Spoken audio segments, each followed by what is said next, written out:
Just want to go ahead and say thank you so much for joining us. Again, my name is Dave, and I am one of the um, owners and operators of Homeschool Tracker.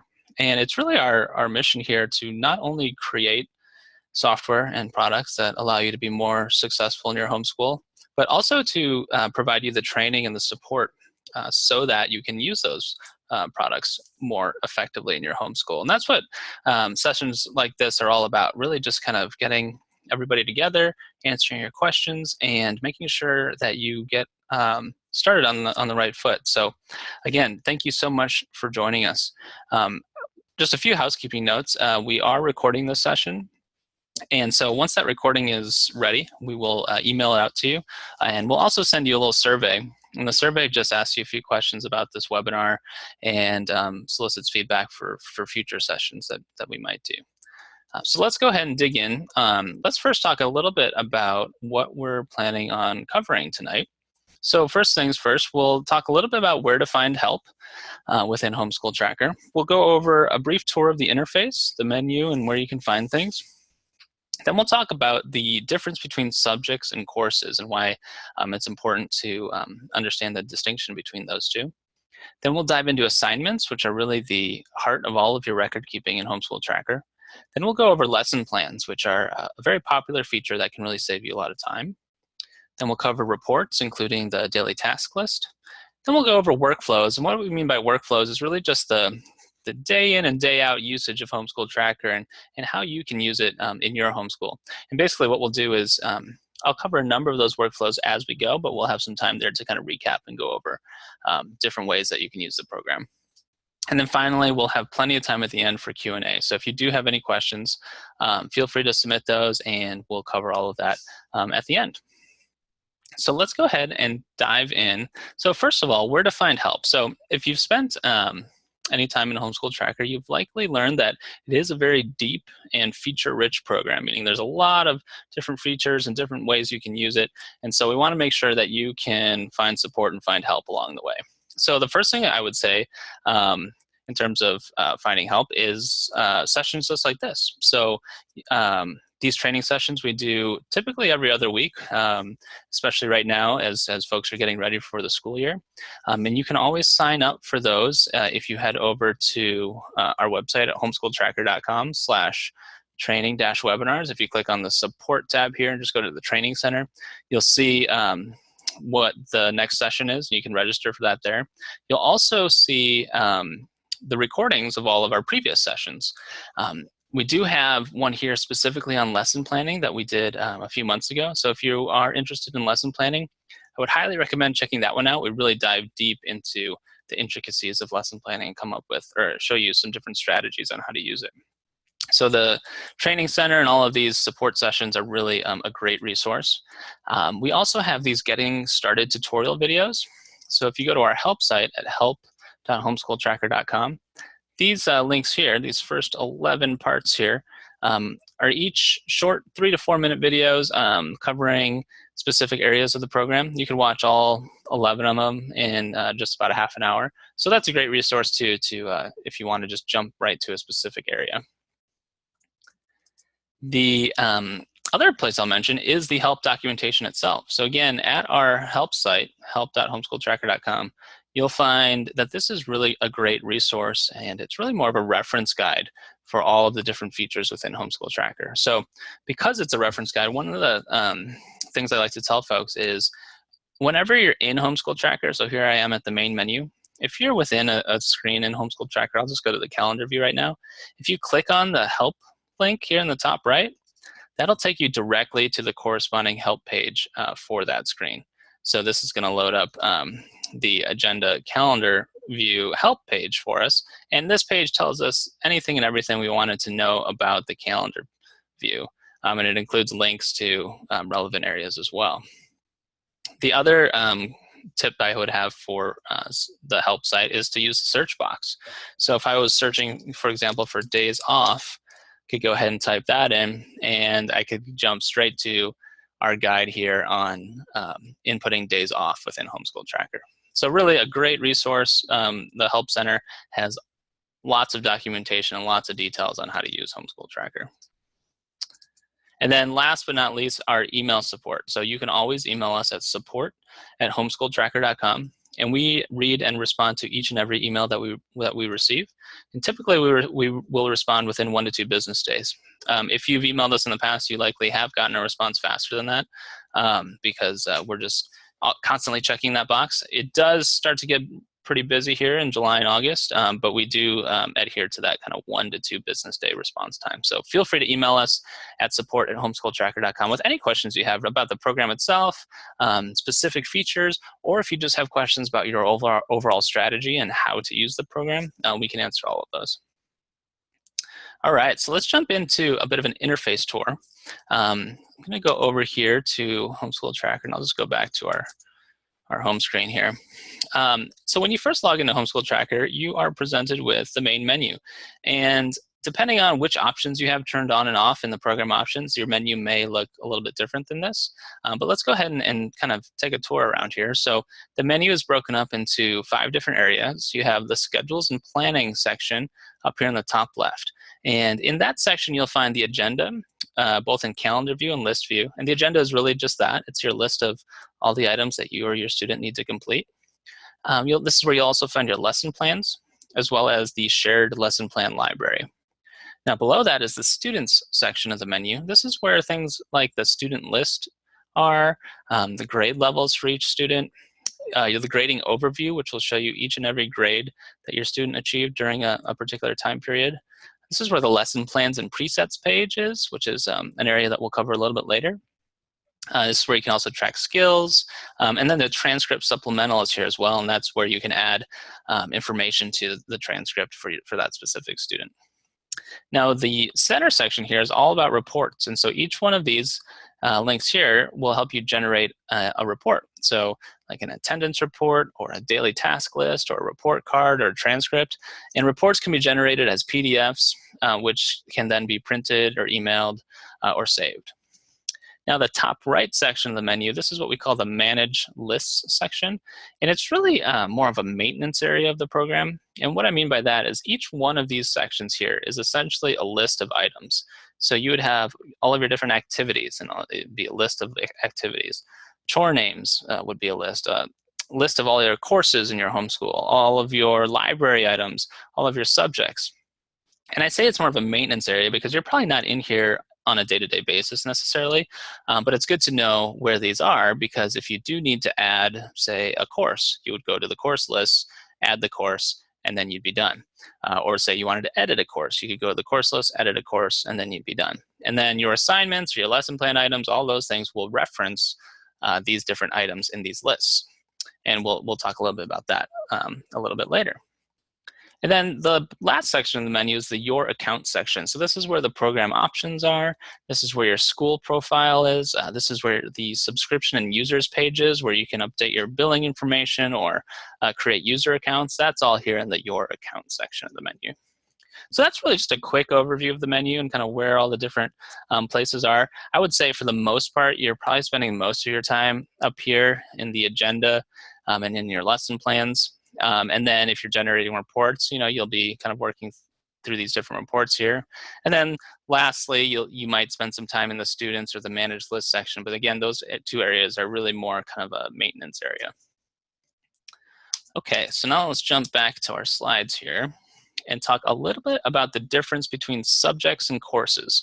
So in Homeschool Tracker, we think of subjects as really these broad areas of study. And we essentially think of them as kind of the big containers of courses, right? So a subject is something like math, or language arts, or history, or science, really broad. Now, most Homeschool Tracker accounts probably have anywhere from 4 to maybe 8 subjects. If you have more than that, then you might want to think a little bit harder about how you're structuring things. So now courses, on the other hand, are very specific areas of study that might fall underneath a subject. So these are things like Algebra 2, which might belong to the subject of math, or Composition 1, which would belong to the subject of language arts, or Physical Science 1, which would belong to the subject of science. So again, if you think of kind of at the top level, you have subjects, and then below that, you might have specific courses. So again, the subjects are kind of a container or a bucket full of more specific courses. And most homeschool tracker accounts, like I said, might only have 4 to say 10 subjects, but they could have literally hundreds of courses, because each one of those courses might be very specific for that area of study. So let's go and do a quick demo of this so that we can see how it all works. So over here in the Manage List section of the menu, I'm just going to jump to the subjects list here. And now, right now, I only have 4 subjects in my account. And as you can see, there's not really a whole lot of information here. With a subject, again, it's just a broad area of study, and there's not like a lot of settings necessarily that a subject has. I see I have my history subject here. And if I double click on it, it brings up more information about it. So I can set it to be either a core or an elective. And then here it actually shows all the courses that I have that kind of live under that subject. And I can make it either active or inactive right here. So again, not a whole lot to do with subjects. If you wanted to create a new subject, you would just go to Action and Add, and you can go ahead and add your new subject like that. But now let's jump over the courses, which again are more specific areas of study. I'll go to that, and now you can see I have 10 courses here, and already you can see there's a lot more additional settings here. So for example, let's go ahead and open up Ancient History 1. You'll see that I can give it a name. I can then assign it the subject that it's a part of. I can set the grading scale, how many credit units it's worth, whether it's weighted grading, etc. So again, a lot more settings here because courses are much more specific and you can have different settings for each course. So I'm going to go ahead and create a new course while I'm in here. I'll just go to Action and then Add. Let's call this course Reading 1. And for the subject, this will be Language Arts. And I'm going to stop right there because as I was typing, you probably noticed that Language Arts popped up. This is what we call a smart entry field. And basically what it does is it'll search that list for anything that I'm typing. So in this case, I'm searching the subject list for anything that I type into this box. So as I'm typing Language Arts, Language Arts pops up. If you don't know the name of the course or the subject that you want, you could just enter in a blank space and the whole list of items pops up, and I can just go ahead and click on Language Arts. So as you can see, as you get more familiar with it, more comfortable with it, those fields can really speed up your typing and your searching for items. So I'm going to go ahead and leave everything else the default for now and click Save. I'll just refresh this, and so now I have a new course called Reading 1, and it's part of the Language Arts subject. So that course is ready to go. And we'll actually use that a little bit later in the demo. Okay, so that was our kind of brief overview of subjects and courses. Now, a few things to watch out for. I would recommend not using the exact same name for both a subject and a course. So for example, if you have a subject called Language Arts, I would not recommend having a course also called Language Arts because it would just get confusing as to whether you're referring to the subject or the course. Again, you want the subject name to be very broad, like Language Arts, and then you want the course name to be much more specific, like Reading 1, for example, which would fall under Language Arts. Now, within the program, you might see this designation that we call subject/course. And so if you see a slash, that just indicates the break between the subject and the course. And so if you don't see a slash, that means you're really just looking at a subject. So let's go ahead and take a look at what this, how this shows up in Homeschool Tracker. I'm just going to jump over to the calendar view here, and I'm going to create a new assignment. And now here you'll see that we have this subject/course field. So if I go ahead and just hit a blank space here to pull up the list, you'll see that I have history, and then I have history/ancient history 1. So if I wanted this assignment to belong to just the subject of history, I would select that. But if I wanted it to belong to the course Ancient History 1, then I would select this, and it's just showing me that it's from history/ancient history 1. And I can go ahead and select it. So that's what that slash represents. Just wanted to show you guys that. All right, so now we're going to dive into assignments. And so we think of assignments in Homeschool Tracker as basically the schoolwork tasks that we give our students to complete. So this could be anything. It could be a lesson that's actually taught in the classroom. It could be a homework assignment. It could be a lab. It could be a test. It could be a quiz. We're using the word assignments as a really general term, meaning anything that you are giving your student to complete or that you wish to track over time. And assignments are really the heart of all of your record keeping in Homeschool Tracker. So that's why we put them right here in the middle. Now, assignments can come from a couple different places. They can be created individually or in a series, and I'll show you how to do that here in a second. Or they can come from a lesson plan, which is essentially a list of lesson plan items, which are essentially like templates for assignments. And once you have a lesson plan and you run it through what we call the scheduler, it will create assignments for you, for your student on a specific day, perhaps at a specific time. Now, all of that information, all of that data that's contained in that assignment allows you to do a whole bunch of different things. And that's why we really call it the heart of all your record keeping. So from assignments, you can then generate report cards and transcripts. If you have automatic attendance enabled, it can generate attendance for you. You can generate the daily task list, so you know what you and your student are supposed to do that day. And all of those other additional reports that we saw can all be generated primarily due to the fact that we're using assignments. So this is a basic assignment entry form. And if you have other fields enabled in the program options, you'll have additional fields here as well. But each assignment requires a student, a subject course, and a date. Those are the only required fields. Now, obviously, the more information you fill out here, the more you can do with it later. So, you know, you would have the student, you could put in the subject course, an activity. The activity would be something like a quiz, a test, or a lesson. Resource would be an item from your library that you've designated as a resource. PLC stands for page, lesson, chapter. So that information could go there. A start and end time, if you like, you could put that in. Points possible and points earned if you're grading these assignments, how much time you're spending on the assignment, etc. So all of that information can be added to the assignment. And obviously, the more information you add to it, the more data and more reports that you can kind of pull out of Homeschool Tracker in the future. Now, I forgot to show you this. So there's also these complete buttons, both teacher complete and student complete. Now, when something is marked teacher complete, a number of things happen. So basically, that's telling the program that, okay, the teacher saw this, we marked it complete, the assignment is finished. And what can happen from that is if you have auto attendance enabled, attendance records can be generated, grades are generated, time spent can be calculated, and from all of that information, again, all of those reports can then be created. So let's do a demo of assignments here. What we'll do is we'll create single and multiple assignments. We'll add grades to them and we'll mark them complete. And we'll do that both from the calendar view as well as the list view. So I'm going to jump back here. Now, just to show you how I got here from the main menu, I'm just going to click on calendar view.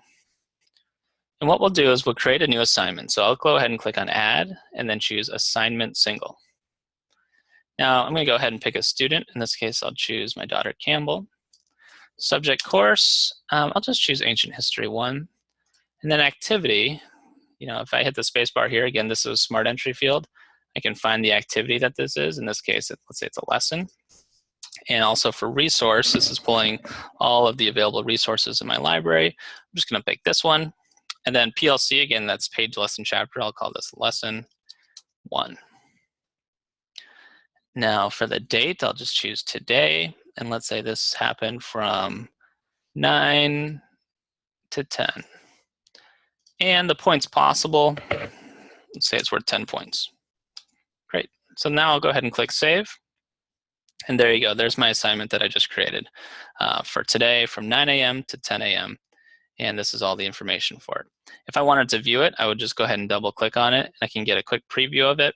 And if I want to see all of the information, I can click on more and I get the full editor here. So let's say today came and went and Campbell completed this assignment. So I want to go ahead and grade it and mark it complete. What I can do is I can just go ahead and open that up like earlier and I can give it a grade. So she earned 9 out of 10 on it. And I'll go ahead and click teacher complete to mark this complete. Now you'll notice that when I clicked on that, it generated this grade of 90%. And I'll go ahead and click save. So now a few things happen. First off, you might notice that this assignment got darker in color, just to show you that it had been marked complete. Also, this purple Campbell present showed up, and this is an attendance record because I have automatic attendance enabled. And what that does is it basically says, okay, if you marked an assignment complete on a given day, then I'm going to assume that Campbell actually was in school that day. And so let's go ahead and create an attendance record for her. You can turn that on or off. You can change the settings for that, but it isn't a handy feature. So there you go. I have created an assignment, I've graded it, and I've marked it complete. And now when we think about workflows and about how you can use Homeschool Tracker on a day-to-day basis, there are a lot of folks that do just this. Every morning or perhaps the night before, maybe they'll create all the assignments for the day, and then they'll go through their day, and at the end of the day, they'll kind of go in and mark things complete and give them grades where necessary. The other way you can do this is if, for example, you are an unschooler, or maybe you already have a different planning tool, like a binder or something. What you can do is you can go in after the fact and enter in all of the information from the day. So here we are, it's 8:22 p.m. right now. Let's say our day is over and I want to go ahead and log all of the things that we did today. I could go ahead and create all the assignments for the work that we did do today, give those grades if necessary, mark them complete, and go ahead and do that every night or at the end of every week. And then Homeschool Tracker really becomes more of a logging tool and less of a planning tool, which is totally fine because the end goal, the end result is still the same. You have all that information in Homeschool Tracker. You can generate report cards, transcripts, all of that. You just used it slightly different. And that's really what we're getting at, is that there's so many different ways to use Homeschool Tracker that it's really up to you and what's best for you in your homeschool. Now, I would recommend, if you're just starting out, pick one of these approaches, right, where you just create single assignments, either before doing the work or after.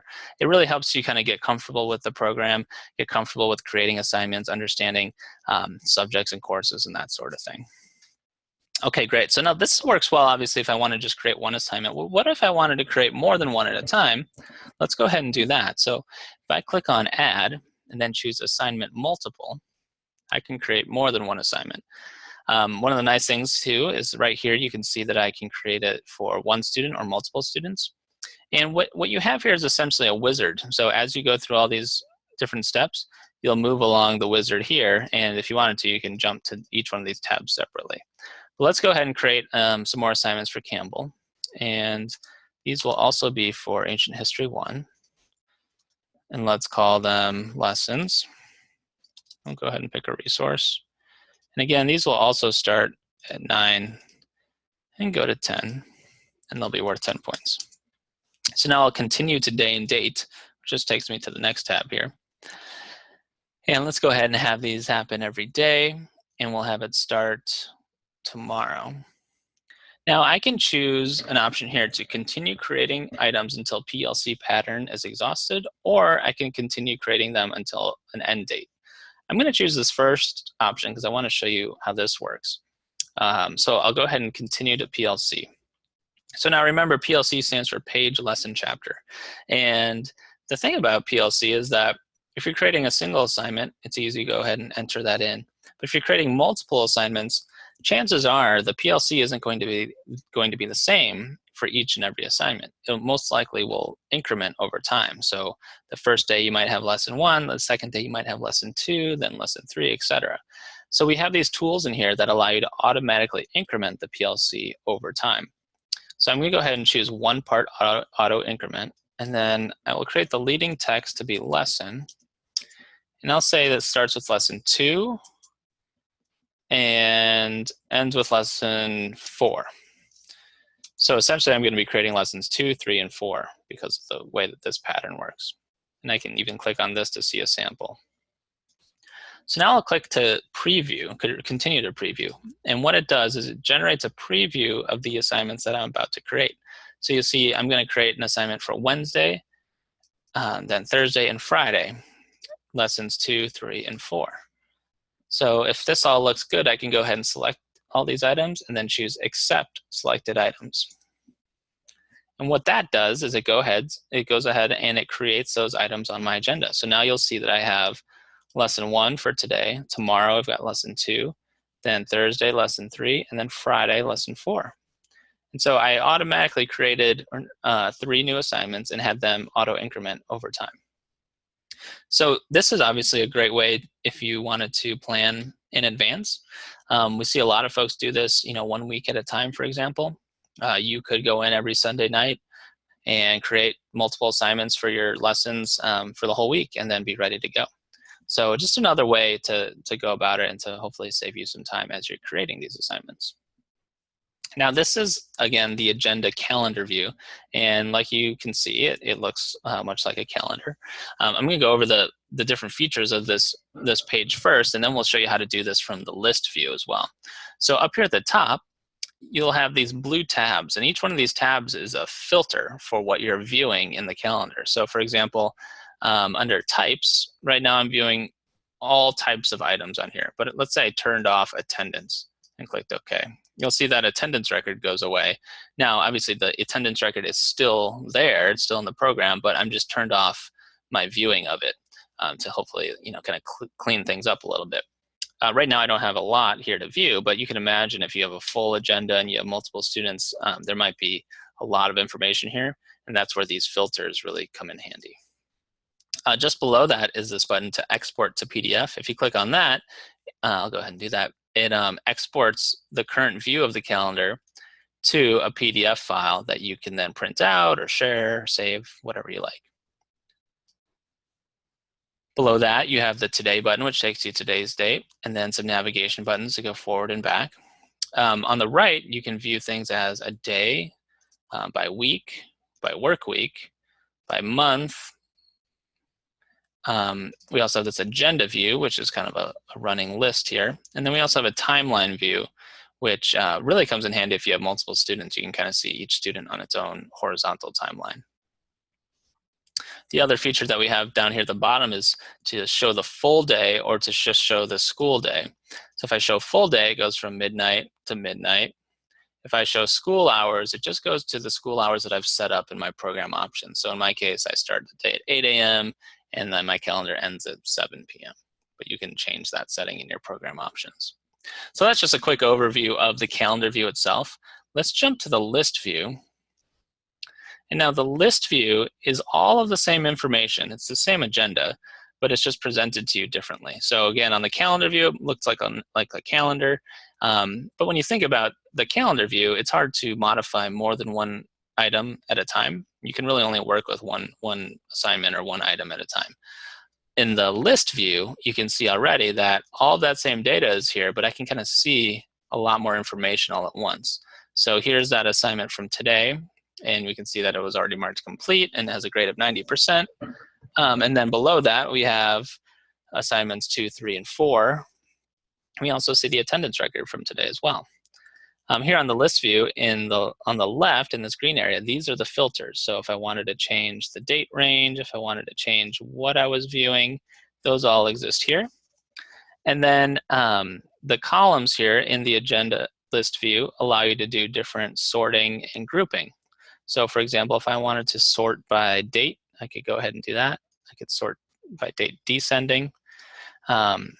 If I wanted to group items, I could take a column here and just drag it up here. And so now I'm grouping by assignment or by type, by item type. So I have all my assignments here, and I have all my attendance here. That works really well if you have multiple students. You can kind of group everything by student, for example.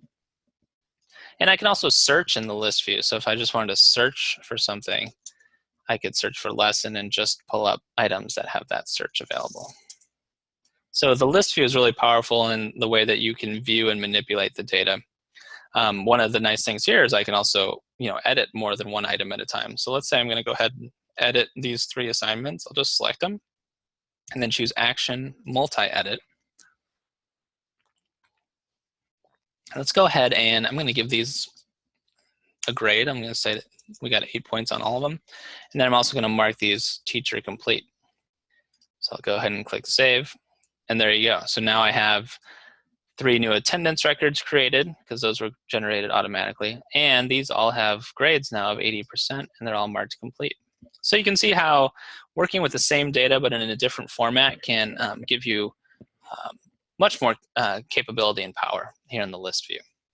So I think between the calendar view and the list view, you'll probably spend a lot of time between those 2 screens. Okay, so let's jump back here and kind of review what we covered. We showed you how to create single and multiple assignments. We added grades to them, and then we marked them complete. We did that both from the calendar view as well as the list view. Okay, so let's talk a little bit about lesson plans now. Now, lesson plans are a really popular feature in Homeschool Tracker, but one of the things is that you have to remember is they're completely optional, right? So you don't have to use lesson plans. We like them, and they can certainly be very valuable, but it is a little bit more of an advanced concept. So if you're just starting out, I would say kind of stick to the single assignments here and there, and then move into lesson plans as you get more familiar with the program. But let's talk a little bit about what a lesson plan is. So a lesson plan is a sequence of items that have not yet been scheduled as assignments. So they're not quite assignments yet. What they are is essentially just a list of items that look a lot like assignments, but they're not assignments yet. You can almost think of them more as a template of an assignment. Now, these are perfect if you want to plan everything out in detail or in advance, or if you have, say, a predefined curriculum that already has a lesson plan that goes with it.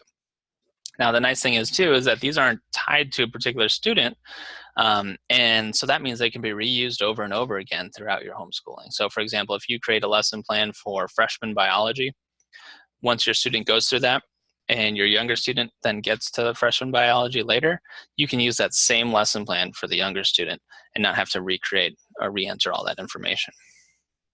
The other nice thing is that these can be shared and imported using our shared lesson plan library. So we have over 1,000, I think, shared lesson plans in the library now, and most of them are kind of off-the-shelf curriculum. This is also really nice if you're in a co-op or a group. You can have one person create a lesson plan and share it with the rest of your group. So really handy feature for sure. So let's do a little demo here.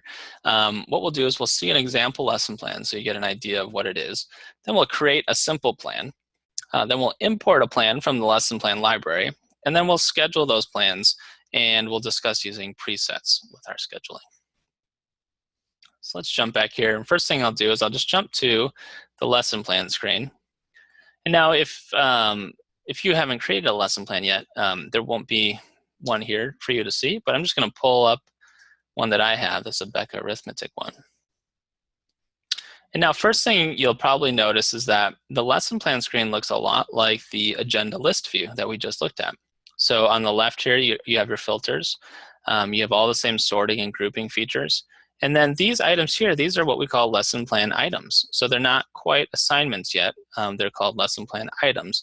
And what I like to think of when I look at these is kind of, if you imagine a stack of lessons on your desk, they're blank lessons, let's say, and they're not really assignments yet until you take the one from the top and hand it to your student to go and complete. Once you hand it to your student to work on it, then it becomes an assignment. But until then, it's really just a sequence of lessons that are kind of in order on your desk that you can work with and that you can schedule or basically assign to your students at any time. So let's take a look here. You'll notice that on day 1 of this lesson plan, we're doing lesson 1. And then on day 2, we do lesson 2, day 3, lesson 3, etc. If I open one of these, you'll see it looks a lot like an assignment, but it doesn't have a date. It doesn't have a student. It just has a day number. And that's really just on that day, on the 3rd day of working on this lesson plan, for example, this is what you should do. And as you go through this, you'll see that on day 12, we get to a test, and there's actually 2 tests on day 12. And then day 13, we pick it back up with lesson 13, and so on and so forth. And so if I scroll all the way to the bottom, you'll see that on day 171, we're working on lesson 171. And in total, there are 202 items in this lesson plan. So it's really a full year's worth of arithmetic lessons all ready to go. So that's why I like to think of it as a stack of kind of lesson templates on your desk that you can use at any time. So let's go ahead and create a sample lesson plan so you can see how that works. What I'll do is I'll go to click on Action. Oops, I have one selected here. There we go. I'll click on Add, and I'll choose Add Multiple. And so again, the Add Multiple looks a lot like the Add Multiple Assignments wizard, but it's just a little bit different. So when I first start this, it's pulling up that existing lesson plan because it thinks I want to add to that. But what I'll do is I'll just delete that, and I can create a new lesson plan right here. So I will give this a name called Sample Plan. And for subject course, I'll choose Ancient History 1, and I'm going to call these lessons. And we'll just pick a resource for these. And let's say they're all worth 10 points. Now I'll continue to day numbers. I'm going to start on day 1, that's fine, and I'll increment by 1. Then we'll go to PLC. And again, I'm going to do an auto increment here. I'm going to call it lesson, and I'll start with 1 and I'll end with 10. And we'll increment by 1. So now I'll go ahead and continue to preview. And so here you'll see on day 1, I do lesson 1, and then on day 10, we do lesson 10. And so there's 10 days worth of lessons here. I'll go ahead and select all of them and then choose Accept Selected Items. Takes me back to the lesson plan screen. So now I'm going to go ahead and bring that up. I'm going to bring up that sample plan so we can take a look at it. And here it is. So I have 10 lessons and 10 days worth of lessons. Let's say I want to go ahead and add a test on the 11th day. I'll choose Add and do Add Single. And we'll pick Ancient History, and we'll call this a test. We'll say this is worth 100 points. And then we'll save it. And so you'll notice that it came up here at the top. I forgot to change the day number on that. So that's why it defaults to day 0. So I'm going to open that up and I'll choose day 11. And there you go. So now I have 10 days of lessons, and then on the 11th day, I have a test. And so I could continue this pattern and keep creating these and have a whole year's worth of lessons for this course if I wanted. Or there's also some faster ways to do that too. So definitely check out that lesson planning webinar that we talked about earlier if you want to learn some more tips and tricks for creating lesson plans. But that's really just kind of a quick overview of not only what a lesson plan is, but how to create a very simple lesson plan. So what we'll do now is let's go ahead and import a lesson plan from the shared lesson plan library. So I'll go ahead and click on Shared Lesson Plans. And when you get here, if you just enter in a blank search here and click on Go, you'll see a list of all of the lesson plans available. And like I said, I think there's over 1,000 of them now, and they're all mainly based off of off-the-shelf curriculum that you can buy. So you can see all of them that are available here. So again, these are all user-generated. So folks like you, may have taken the time to create a lesson plan and then just shared it with the community. So that doesn't mean they're perfect necessarily. They worked for that particular user, but they can be a great starting point for you, especially if you're using the same curriculum. You can bring that in and then kind of modify it if necessary. What I'm going to do is I'm going to go ahead and search for reading.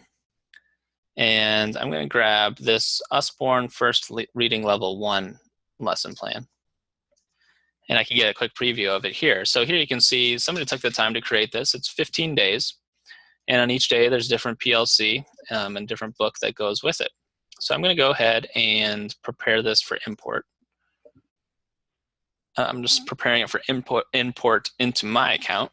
So first thing I need to do is give it a name. I'm going to call it Reading 1. And then I'll select all the items. And then I can go ahead and accept these selected items. But before I do that, I just want to kind of look it over. And I noticed that for subject course, it has language arts for all of them. So it's just the subject of language arts. And I want to put this in the Reading 1 course. So I could go ahead and import this and then multi-edit all of these later. But I can also do that right now. So if I just click on Action, choose Multi-Edit, I can change the subject course from Language Arts to Language Arts Reading 1 and click Save. Okay, so that's ready to go. You'll also notice these asterisks and then it says New next to a number of items. And what that means, it just means that I don't have that item or that name in my account. So what it'll do is it'll go ahead and create that for me so that it's new.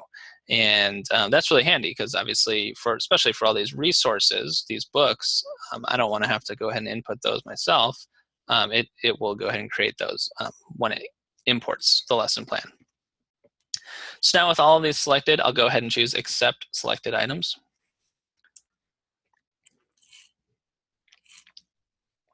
And there we go. So now I'm back at my lesson plan, and now I have Reading 1 here in my account. And I have 15 days of lessons ready to go, and I can use this as I wish. So really great resource to find a lesson plan that might work for you, modify it if necessary, and import it into your account. But now let's go ahead and schedule this lesson plan. So again, imagine that these 15 items are 15 sheets of paper on my desk, kind of in a very specific order. And what I want to do is I want to take the first, let's say first 5 of them. So I'll go ahead and select the first 5. And I want to schedule these. I want to assign them to my student, right? So I'm going to go ahead and take those first 5. I'm going to choose Action, Scheduler. And I can schedule for more than one student at a time. I'm going to choose Campbell and then continue to day and date. And I'll have it happen every day at a specific time. Let's just go 9. Actually, let's do 10 to 11. And I'm going to actually have it start. Let's have it start yesterday, just so we're working in the same week. And then I'll choose continue until all selected items in lesson plan are used. And if you remember, I selected 5, so it's going to just create 5 of them. I'll go ahead and continue to preview. And here's my preview. 5 lesson plan items now to become assignments once I schedule these. And they're Monday, Tuesday, Thursday, Friday, Monday, Tuesday, Wednesday, Thursday, Friday from 10 to 11. So I'll go ahead and select all of these and then choose Accept. Okay, great. So now if I go to my calendar view, we should see lessons 1 through 5 from that lesson plan are now scheduled as assignments for Campbell Monday through Friday. And each one of these is slightly different. So you'll see this is the rabbit's tail, then the fox and the crow, etc. So as you can see, if you have a lesson plan already created, all you need to do is take the items that you want to work on and schedule them for your week or for your day. And it takes a lot of that extra data entry, extra work out of the picture, because you can create those lesson plans ahead of time. You know, like right now, July and August, for example, you can be creating lesson plans for your entire school year, assuming you're going to start in the fall. Or you can import lesson plans from the library and get them ready for use during the school year, so that your day-to-day, when we think about workflows, your day-to-day during the year is literally just going into the lesson plan, picking up where you left off, and then assigning or scheduling those items to your student to work on. So really a great way to kind of make things faster, more efficient, and to ultimately save you time. Okay, so that's how you would schedule a lesson plan. And I like to think of that as kind of our basic scheduler. We have actually a more advanced scheduler as well that I want to show you now. So if I go ahead and go to the lesson plans and presets page,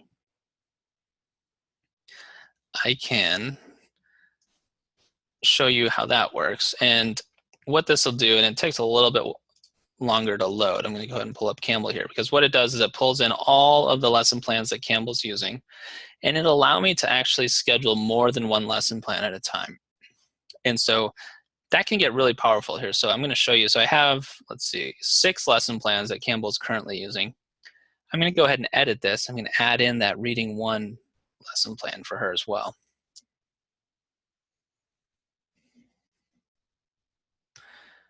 So I'm going to go ahead and check the box for reading 1. Then I'm going to go to the presets screen. And now what a preset is, when I get here, you might immediately recognize this as looking a lot like a calendar. And so what it does is it basically allows me to set up preset times.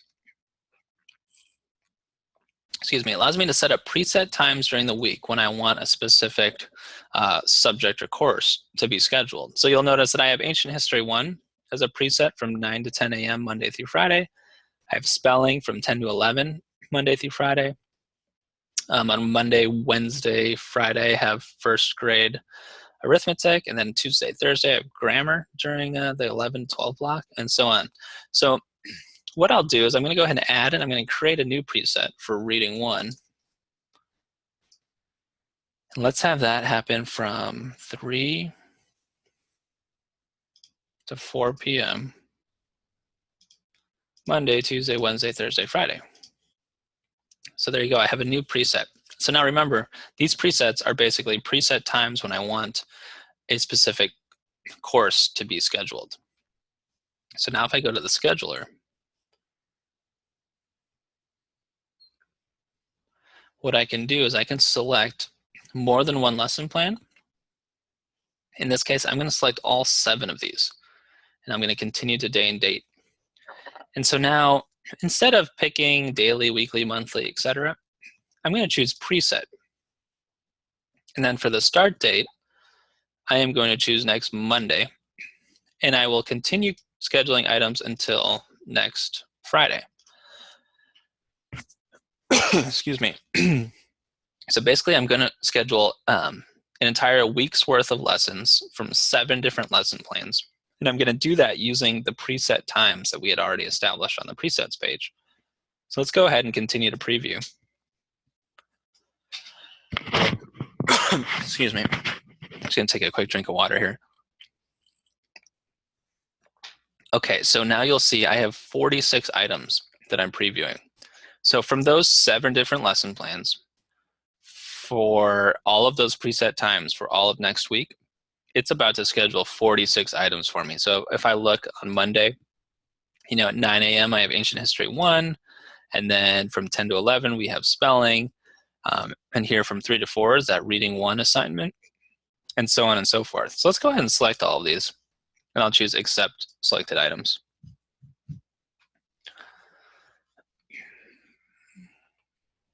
So what it's doing now is it's taking all of those different lesson plan items and it's creating assignments for them on Campbell's agenda. And so you can imagine, well, let's go over here to the calendar view. And let's jump to next week. And so there you go.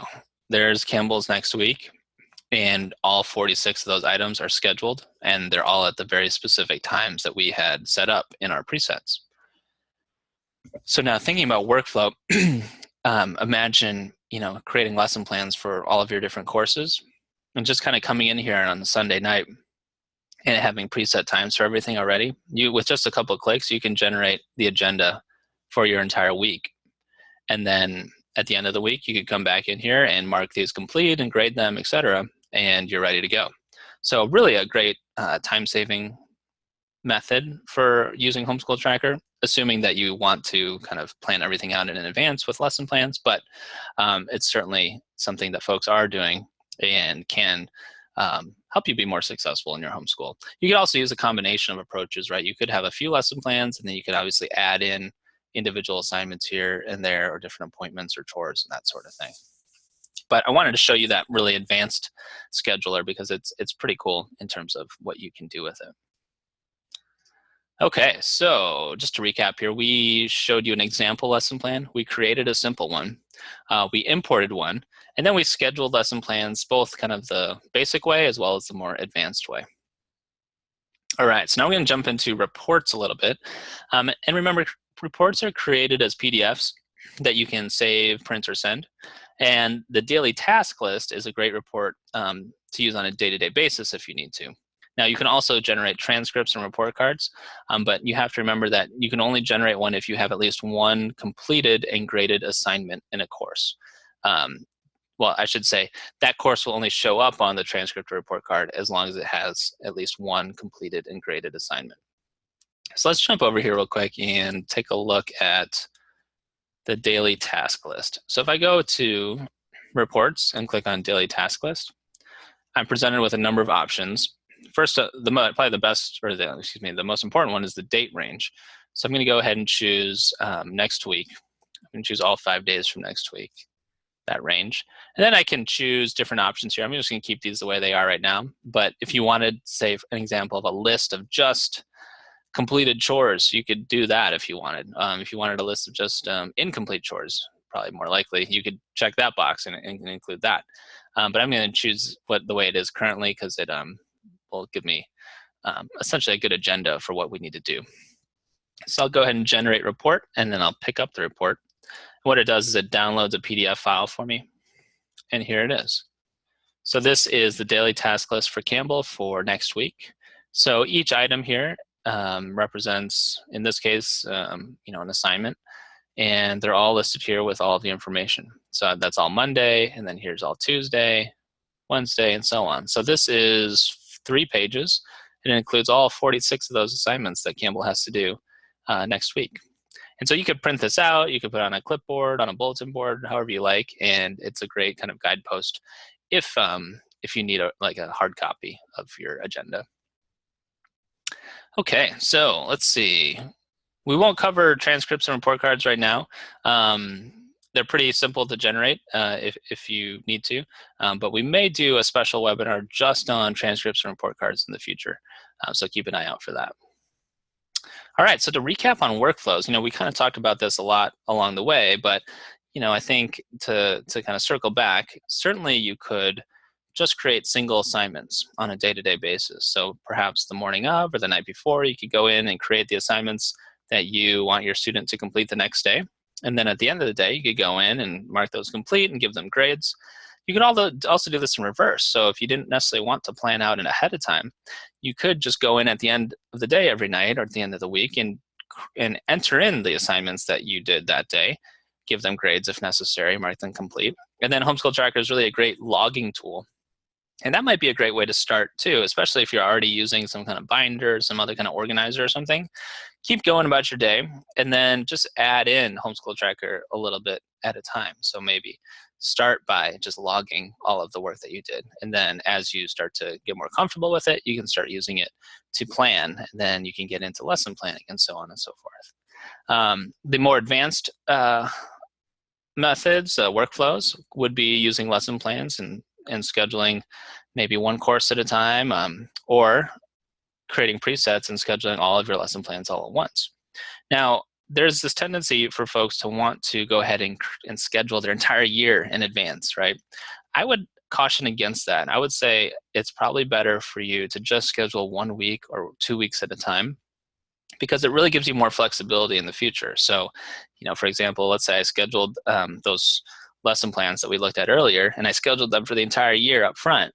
Well, what if Campbell, decides she doesn't like a particular course and we're going to change the curriculum out?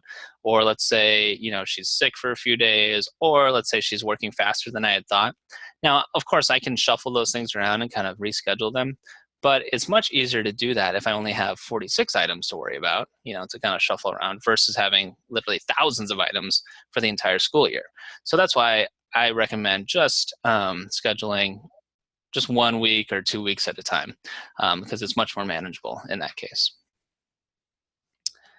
Okay, so I think that's it. I think I'll go ahead and open it up to Q&A.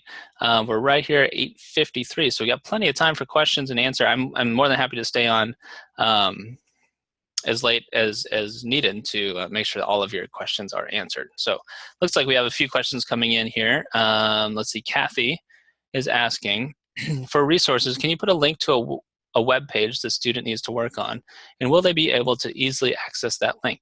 Yeah, we can absolutely do that. Let me show you how to do that. So there's a couple places to do it.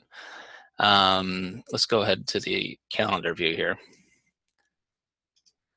And let's go ahead and just open up one of these assignments so I can show you how that would work. So there's a couple places you can put a link. In the directions field right here, you could put in a link. Let's just say, I'll just put in Google here, right? And if I wanted to create this or make this to be a clickable link, I can just select it and then click on this link icon here. And I can put in the web address for that and click insert. And so now this is a clickable link here, right here in the assignment itself. So that's one place to do it. Another place you can do it, and this is actually an optional field. If I go to the program options and then go to optional fields over here, you'll see all the different optional fields you can turn on or off. There's one for specifically links. So I'll go ahead and click save on that. And what that does is, if I go back to an assignment, you'll now see I have a links field here.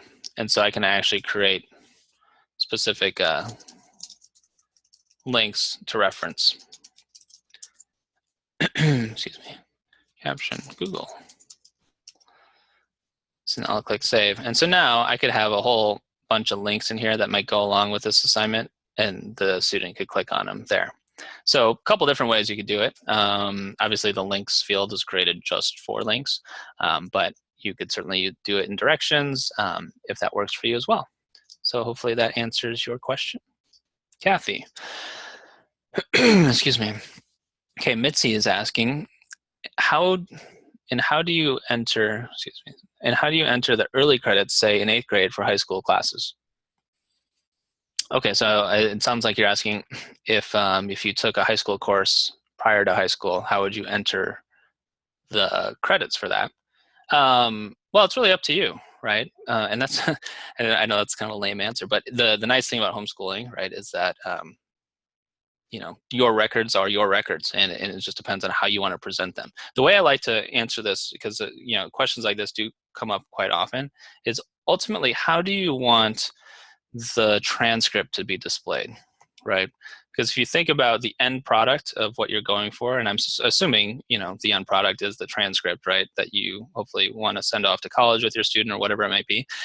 If you think about how you want that to look, then that will help dictate how you enter information in up front. So, if you wanted, for example, to have those courses that they took in 8th grade but count towards high school, if you wanted them to happen on the transcript kind of before their freshman year, so let's say almost like they've been in high school for 5 years sort of thing, you could certainly do that. You would just include those courses in, let's say it happened last year in the 2015-2016 school year, and they would be for credit that you would want to happen, that you would want to be included in terms of the credit units for high school. That's probably the way I would do it, because ultimately, the transcript, depending on how many years you're going to generate, it should be based off of when the course actually took place, right? If you don't want it that way, that's fine too. You could certainly just add in the grades for the freshman year. Let's say they took it in 8th grade, but you want it to show up on their freshman year, so to speak. You could just add in those courses for that school year. And maybe just put like a note, perhaps in the transcript supplemental or in the course name itself, that it was actually taken during 2015 or during their 8th grade year. And then it would show up in the transcript that way. So one of the things too, and this question may come up later, is that, like I said about transcripts and report cards, you only need one completed and graded assignment in a course for it to show up on a transcript. So let's say in this situation, you only wanted to submit those 4 years of high school, right? You wanted your transcript to only show those 4 years of high school. Well, let's say you have all of these records, all of these assignments from 8th grade for this particular kind of high school level course. If you just wanted that course to show up on the freshman year of high school, you don't need to enter in all of those individual grades. You only need to enter in the final grade. So, for example, and I'll just do this right here just so that we can see.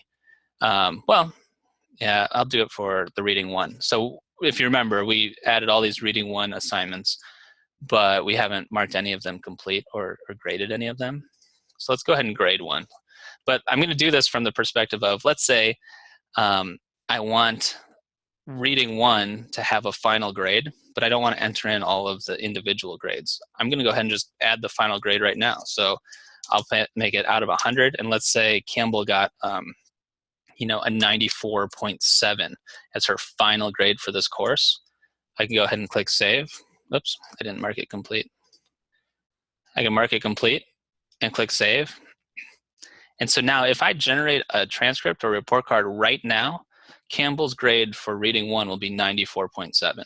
So when you think about how you can use that for your transcript or report card, if you want to enter in any grades for classes that occurred in the past and you don't want to go through and add in every single assignment, all you have to do is create one assignment and give it that final grade, in this case 94.7 for example. And when you go ahead and generate that transcript, it'll say reading one 94.7, and for all intents and purposes that is the final grade for the course. So hopefully that makes sense. Let's see here. Mitzi's asking, can you at least show a complete transcript with early credits for us to see? Okay, well, I'll just show you the transcript right here for what we have. So This account right here, just so you know, only has what we've put in it so far tonight. So if I go ahead and generate a transcript, basically, what I'm assuming will show up is a grade for ancient history and a grade for reading one. So let's go ahead and do it just so we can see. So I'm going to go ahead and create a transcript for 2000s. Well, let me just double check my school years real quick. Okay, perfect. So just so you know, if you haven't done this in your account already, creating a school year, you go to your managed list and then go to school years and terms. School years are really kind of start and end times for the school year, right? So I have a school year in here right now for 2016 to 2017 that starts on July 4th and ends on July 3rd of 2017. The only reason this exists is for reporting purposes. So you'll see that in a second. If I go to transcript, it's going to ask me what school years do I want to include. So I'm going to include 2016 through 2017. So what the transcript is going to do when I generate it, it's going to find all completed assignments basically between the start and end dates of that school year, and it's going to run all the calculations to come up with the grades and everything that goes along with it. So let's go ahead and do that. We'll go ahead and generate the report and pick it up. And here you go. So here's the transcript for 2016 through 2017. We only have grades for the first semester because we haven't gotten to the second semester yet, but you can see I have Ancient History 1, and currently we have an 80, let me make this bigger for you, sorry. Currently we have an 82.5 or a B, and then for Reading 1, I have 94.7 or an A. And you'll remember, obviously, that 94.7 is the grade that I specifically entered for that one Reading 1 assignment. And then Ancient History 1, we had 4 assignments, I think, and so this is the culmination of those 4 assignments added together and averaged. So that's what a transcript would look like. I don't have a more full transcript here to show you, but obviously as you start to add more courses and more grades, this will start to fill out. And if you add additional school years in here as well, it will fill out as well. So Mitzi, to answer your question, if you wanted to have let's see, early years show up on here, you could just include those earlier school years, like we mentioned. Or if you wanted to take courses or grades from an earlier year and include it in a newer year, so to speak, you could just create a single assignment and have that course show up for whatever year you like. And you might, you can put a notation here in the course name that actually occurred during a previous year, if you like. So hopefully that answers your question.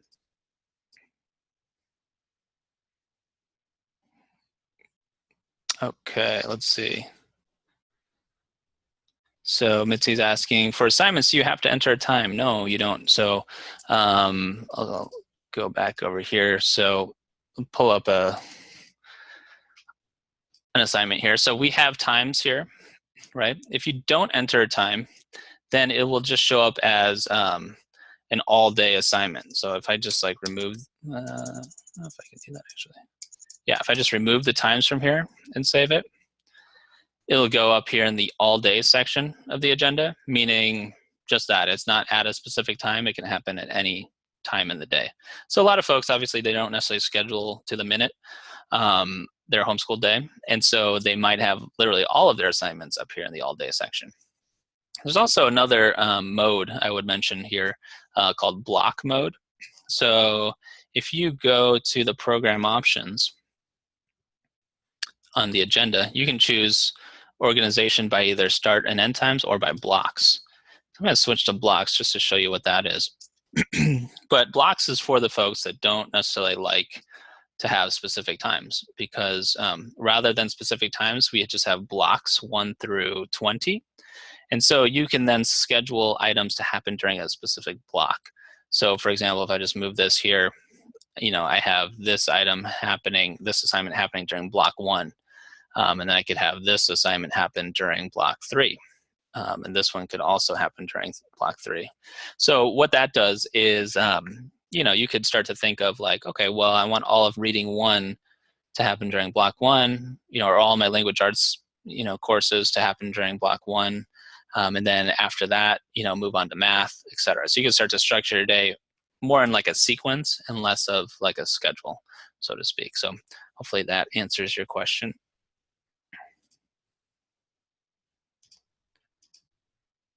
Okay, so Mitzi is saying the reason is for dual credit. Yes, you want to show for eighth. Okay, I'm not sure exactly what you're asking there.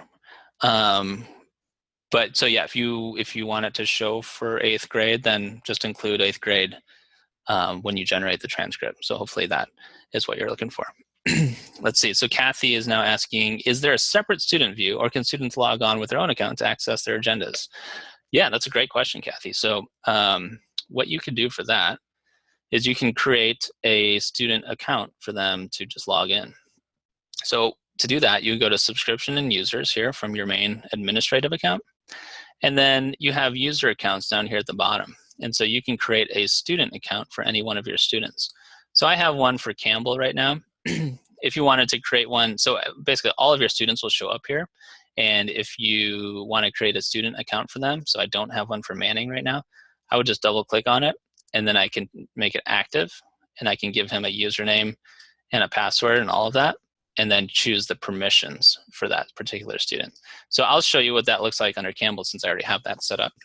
So you can give her a username and then a password, and then I can choose the permissions for what she has access to. So if I wanted to basically make it like read-only mode, which I know a lot of parents might want to do, I can uncheck everything basically. And so when she logs in, I'll do that for you right now.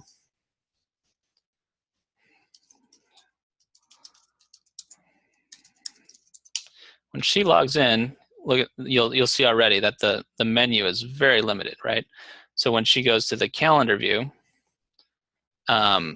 she can see all of her assignments here and see all the details, but can't edit this, right? Can't change the date, can't give herself a grade. She can just see it. And the only thing she really has access to is this student complete button, which we didn't talk too much about, but basically this works really well if you're doing something like this, right? Where Campbell can go in here and see what she needs to do. And after she's done doing it, she can check the box for student complete and click save. And now what that does is if I go back and log in as my account and go to the calendar view, I have the ability to filter, remember all of our filters up here, based off of just the items that were marked student complete. And so, you know, you think about workflows again, this is getting a little bit deeper, but you could go ahead and create all the assignments for your student and kind of send them off to do them. And then for you as a teacher or as a parent, you could come in at the end of the day and say, okay, what did they actually complete today? And just kind of filter this based off of what they marked complete. So you're not even seeing all the other stuff. You're just seeing the stuff that is kind of in your inbox as the teacher. And so I can look at this and be like, okay, she marked it complete. Let me go and look at her work. Yep, she did finish it. I'll go ahead and mark it teacher complete. So now it's good to go. And we move on with our day. So that's just another way that you can work with it. So that's how students can have their own view of the agenda.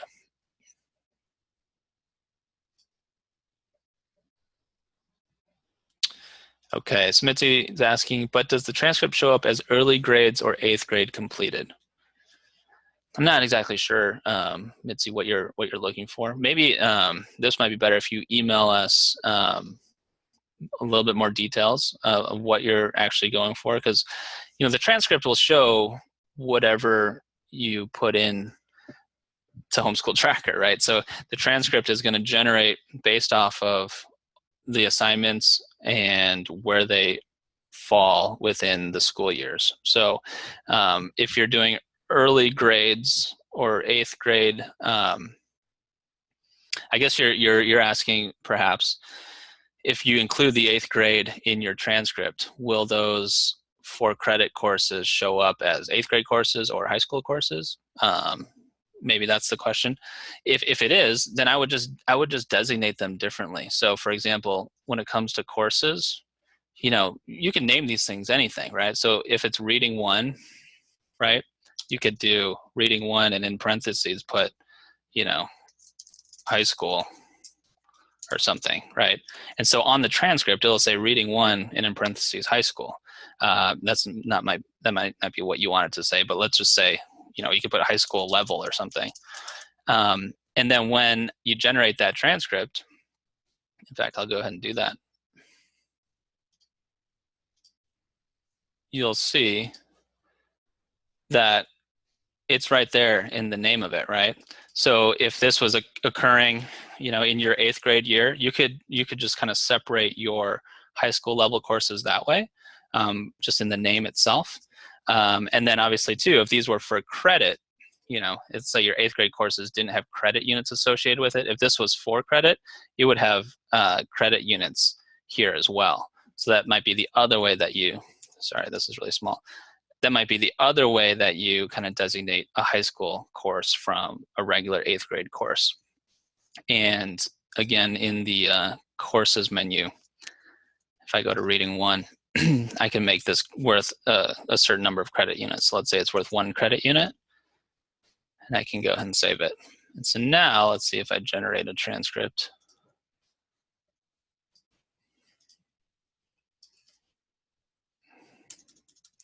So let's say 2016, 2017 is my 8th grade year, and Ancient History 1 is just like a regular 8th grade course, but Reading 1 was kind of a high school level course that I just happened to do in 8th grade.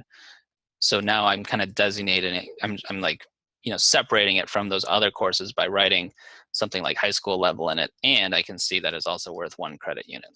So hopefully that makes sense, and hopefully I'm answering your question a bit.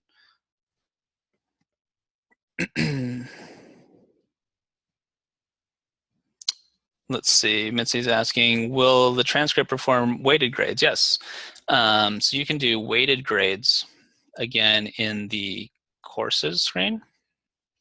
So the way it's structured, and this is why, we talked a lot about subjects and courses. Again, subjects are really that top level kind of bucket, and courses are where you get very specific in terms of how each course is graded and the credit units that it's worth, etc.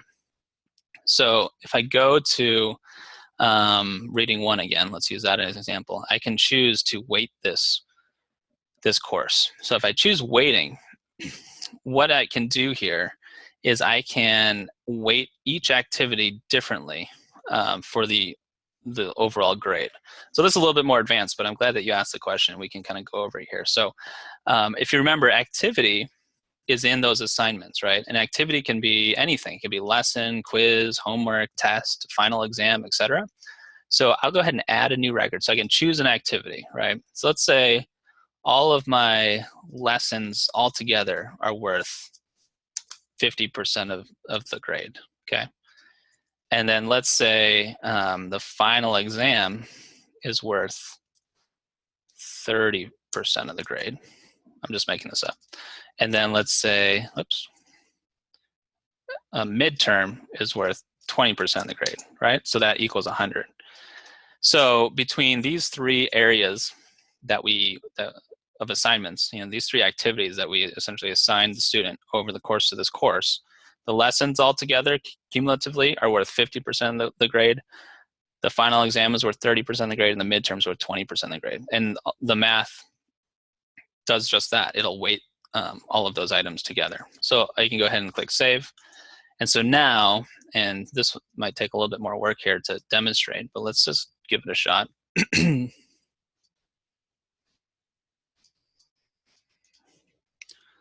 I'm going to switch real quick back to the time view, just make it easier to see. Okay, so let's see, Reading 1 here, right? Okay.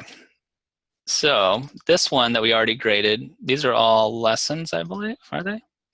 No, they're all different activities. So what we'll do, instead of child read aloud, we'll call this lesson. See, and it even shows you in parentheses the weighting. So that's worth 50%. Save that.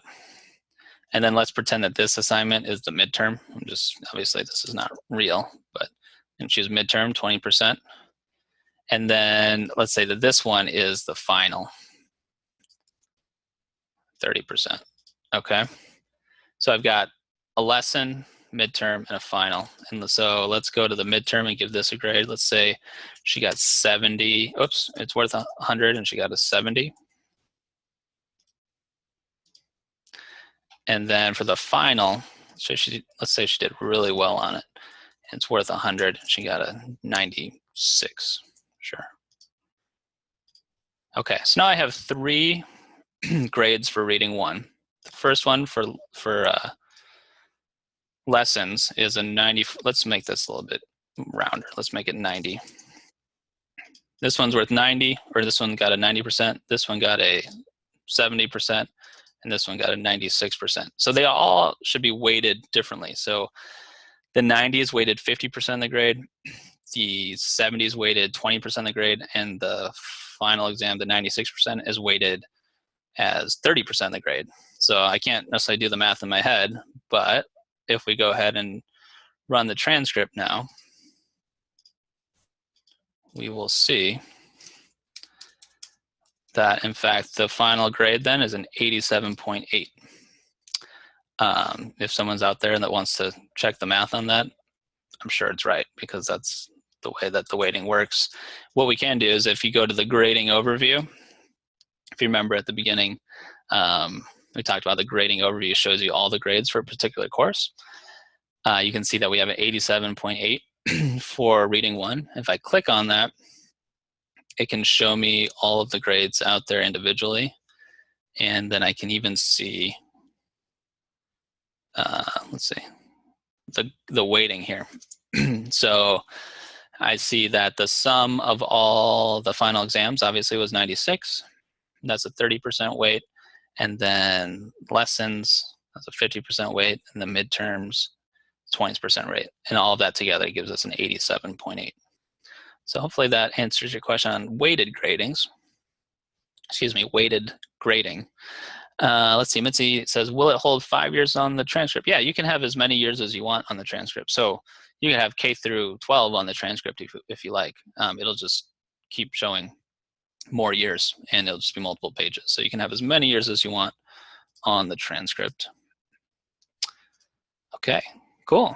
So any more questions? We covered a lot. I'm glad you guys asked all these questions. It's really great. And we have different questions all the time. So I'm glad to answer them. That's all the other benefit of having these live sessions, is we get lots of different questions. There's lots of new users on here, lots of users that have been using Homeschool Tracker for a while. But it's great to have a variety of different perspectives, and I always learn something new in terms of what users are looking for. So hopefully I answered all your questions. And thank you guys so much for joining us. If you have any more questions, feel free to email us at support@homeschooltracker.com. Again, we were recording this, so we'll send you a link to the recording. You know what we're also going to do? And for the few of you that are still on here now at 9:20 in the evening, this is a bit of a surprise, but what we'll do is I'm going to go ahead and I'll pull a report of all the folks that attended tonight. And what I'll do is I'll credit your account a free month of Homeschool Tracker, so that just to show our appreciation for you participating tonight, because I know there are so many different things you could be doing on a Tuesday night at 8 o'clock. But the fact that you were on here and engaging with us and learning about Homeschool Tracker really means a lot. And so we just want to show how much we appreciate that. So what I'll do is I'll pull a report of everyone that attended tonight, and I'll go into your account, and we will give you a free month of Homeschool Tracker. So that's totally on us. And again, we just we thank you so much for joining us and for being a part of our little community here. And so if you have any other questions, again, feel free to email us, support@homeschooltracker.com. Thank you guys so much for joining us. Oh, something's flashing here. Looks like oh, Mitzi says thanks. Yeah, well, thanks, Mitzi, for all your questions. And again, if you have any additional questions, feel free to email us. We're happy to help. So with that said, I think we will wrap it up. Thank you guys so much for joining us. Have a great night, and we hope to see you again soon. Take care.